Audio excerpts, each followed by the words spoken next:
We're going to spend a minute going over one of the questions that we had for homework over the last couple of days here. Physics 30, worksheet number 4. We had 1 to 3 assigned. We're going to go over question number 3 here now. Number 3, because that's the one of the 3 that were assigned. I think that's the one that's going to be the most challenging one for us, given that we're not given velocities, we're given momentums here.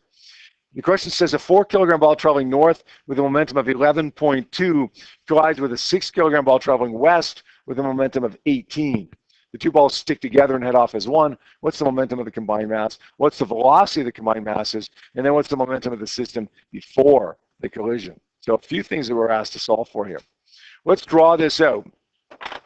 This question seems a little bit tricky in that we don't have velocities given to us. Don't sweat it. Right, just like we saw in one of the questions we did, a number of the other questions we did, that if you find yourself in a situation where you're not sure exactly how to deal with something, just do all that you can do, and then sometimes it just kind of falls into place. Okay, that's what we're going to do here as well. We have a 4-kilogram ball traveling north. I'm going to call that ball number 1. Its mass is 4.0 kilograms, and its momentum is 11.2 kilograms meters per second. Not its velocity, but its momentum. Now we have another one traveling to the west. We're going to call that ball number 2. It has a mass of 6 kilograms, and it has a momentum of 18 kilograms meters per second. Once again, to the west. Where do you think these two objects are going to go after they stick together and head off as one? The rough vicinity. Not the exact angle, because you can't predict that, but generally, where do you think they're going to go? Go ahead. Somewhere between west and north. Yeah, it's going to go north and west, somewhere up there, right? All right, let's deal with this now. The x components. The x components, we're going to say pi is equal to pf. The initial momentum of object number 1 for the x component is what? How much of that 11.2 is horizontal or x component? 0, right. So we're going to say P1 for the x component of object number 1 is 0. For the x component of object number 2, we'd normally say, hold on before you write this down, okay? M2 V2I. And then afterwards, we combine the masses, call it M times VF. Now, we'd normally say M2 V2I, right? How many people, when they were doing this question, took this mass and this velocity, and this momentum, and solved for velocity? How many people solved for velocity and got a velocity of 3 meters per second? Okay, that's fine. I mean, that's what it is, right? Notice what you can do, though, here. We're given momentum. This is momentum. So there's no reason that I can't just say 0 plus 18 is equal to whatever, right? When you find velocity here, 18 divided by 6 is 3. And then you turn around and multiply mass times velocity and you get 18. So if you recognize that there's a bit of a shortcut here, that we already have m times v, we already have the momentum, then we save ourselves the bother of those calculations. Does that make sense? Shiva? Yep.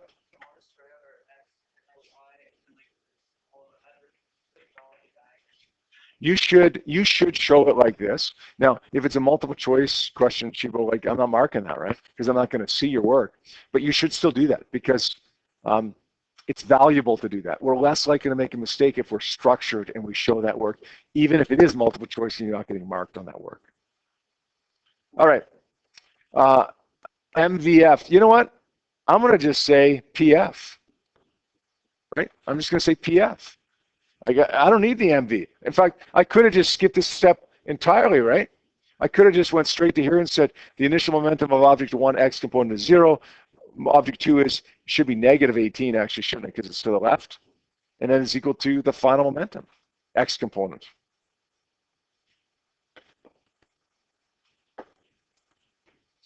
So this is honestly what I usually do just to keep it structured for me, but I don't need to write that step in if I don't want to. PF is going to be equal to negative 18 kilograms meters per second. That's for the x component. Now let's do the y component. For the y component, we're going to say, once again, PI is equal to PF. We're going to take that shortcut here for sure. What is the initial the initial Y momentum? The initial Y momentum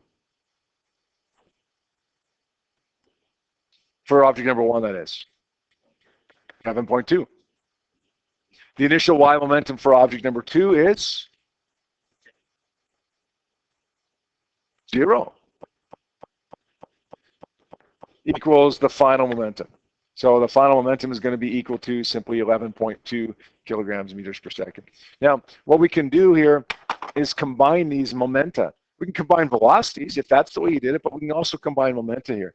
We have 18 to the left. We have 11.2 to the north. And the resulting momentum here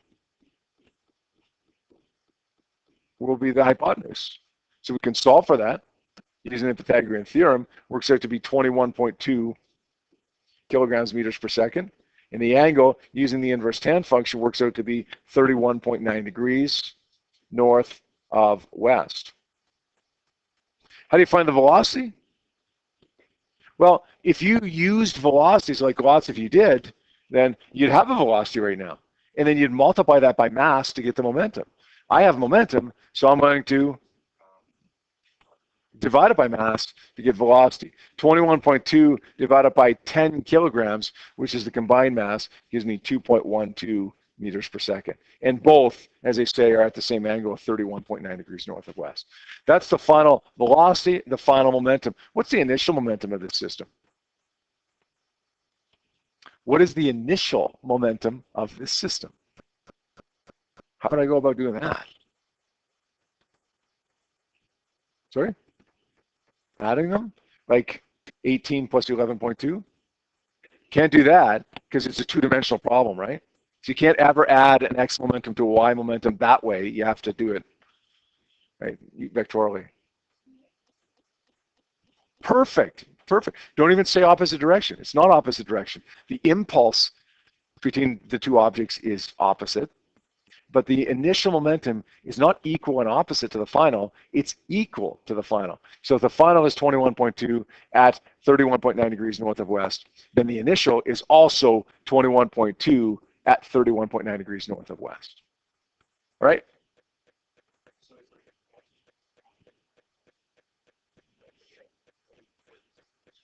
Pardon me?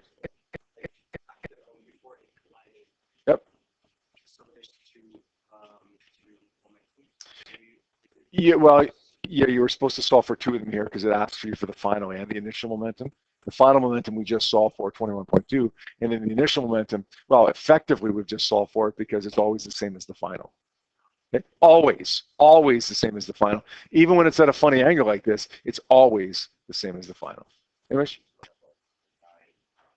Yeah, that's exactly. That's why PI equals PF. Now, PI equals PF for the X component, for the Y component, and overall combined as well. Just that when we're solving it, we have to break it up there.